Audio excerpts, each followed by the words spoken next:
Good morning everyone, welcome to A brand new video. সকাল সকাল বেরোচ্ছি, তো বাইকটা প্রথমত কোল্ড স্টার্ট দিতে হবে। যেহেতু শীতের দিন বাইকটা একটু কোল্ড স্টার্ট দেওয়া ভালো। তো ক্যামেরাটা কেন অন করলাম? ক্যামেরাটা অন করার রিজনটা হচ্ছে আমার ভাই ব্রাদার যারা আছে বা কলিগ যারা আছে তারা সবাই আমার কাছে একটা কোয়েশ্চেন করে যে আমার বাইকের মাইলেজটা কত। তো আজকে যেহেতু আমার এখানে তেলের মিটারটা প্রায় খালি, তো আমার এখন ফুয়েল নিতে হবে। তো যেহেতু আজকে আমি ফুয়েল লোড করব, তাহলে আমি আমার মাইলেজটাও আজকে টেস্ট করতে পারবো।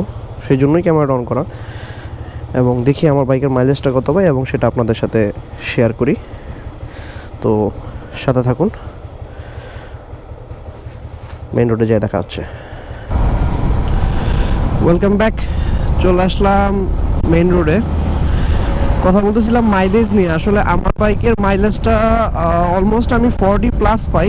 আমার আসলে হাইওয়ে রোডে অতটা ট্রাভেল করা হয় না সবসময়। আমি আসলে অফিস টু বাসা এই রাস্তাটাই মেনটেন করি। তো যেহেতু ঢাকা সিটির ভিতরে আসলে প্রচুর ট্রাফিক থাকে, আর মূলত আমি বাড্ডা রোডটা ইউজ করি। তো বাড্ডা রোডটা ইউজ করার কারণে আরও বেশি ট্রাফিক থাকে। তো ওই হিসাবে আমি মাইলেজটা একটু কমই পাই।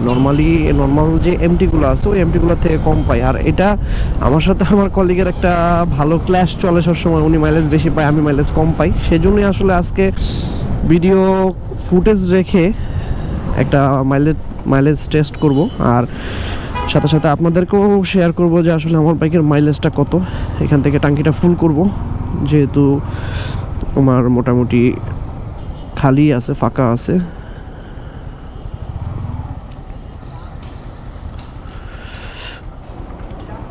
ওকে, শেষ। এখন আমার বলা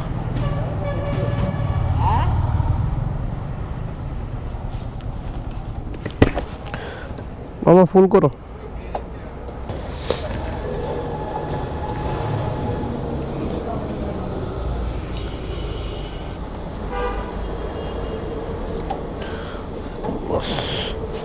কতটুকু ঢুকছে? 8.81। কাটে দিব।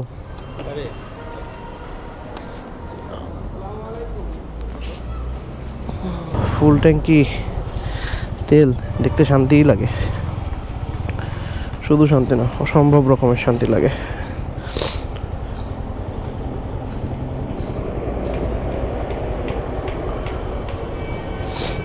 যে 374.2, 374.2, 374.2 ভাগ 8.81, 42.47। আসলে অলমোস্ট 42.5 কিলোমিটার মাইলেজ পাচ্ছি, হুইচ ইজ নট গুড। যেটা আমার আসলে আরও একটু বেশি হওয়ার কথা ছিল।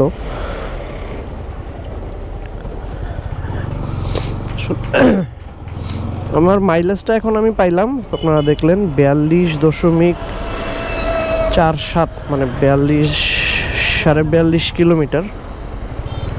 42.5 কিলোমিটার মাইলেজ আসলে এমটির জন্য which is not perfect, but আমি আসলে এক্সপ্লেইন করতে পারি যে কেন আমার মাইলেজটা এত কম।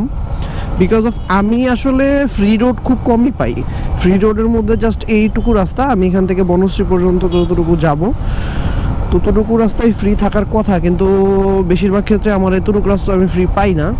যার কারণে আমার অনেকবার ক্লাচ করতে হয় এবং গাড়ি জ্যামে থাকে, স্লো চলে, যার কারণে আমার ফুয়েল কনজাম্পশনটা খুব বেশি থাকে। আর যদি আমি লং রুটের ক্ষেত্রে হিসাব করি, সেক্ষেত্রে আমার ফুয়েল কনজাম্পশনটা অনেকটাই কমে যায় এবং আমার মাইলেজটা অনেক বেশি থাকে। যেমন আজকে আমি মাইলেজটা টেস্ট করলাম এখানে 42.5 কিলোমিটার। তো 42.5 কিলোমিটারের মধ্যে কিন্তু আমি 1 কিলোমিটারও আমি হাইওয়েতে চালাই নাই, টোটালটাই আমার সিটিতে রাইড, যার কারণে আমার মাইলেজটা খুবই কম। তো আমি আগে জিএসএক্সআর চালাইতাম, তো জিএসএক্সআর এর ক্ষেত্রে আমার মাইলেজটা এটাতে অনেক বেশি। জিএসএক্সআর আমি 34-37-এর মতো মাইলেজ পাইতাম। তো এই ক্ষেত্রে আমার 5-7 কিলোমিটারের মতো বাড়ছে, which is pretty much good. That's what I think. And আমার কাছে মনে হচ্ছে যে এই এমটি নিয়ে আমি হাইওয়ে রোডে গেলে আমার অলমোস্ট 50 আমি টাচ করতে পারবো। Which depends on the riding style and গাড়ির মেনটেন্যান্সের উপরও অনেক কিছু ডিপেন্ড করে। তো সব কিছু ওভারঅল মিলায় আমার কাছে মনে হয় যে আমার মাইলেজটা নিয়ে আমি সন্তুষ্ট। আর আপনারা কি মনে করেন সেটা আপনারা কমেন্ট বক্সে জানাবেন।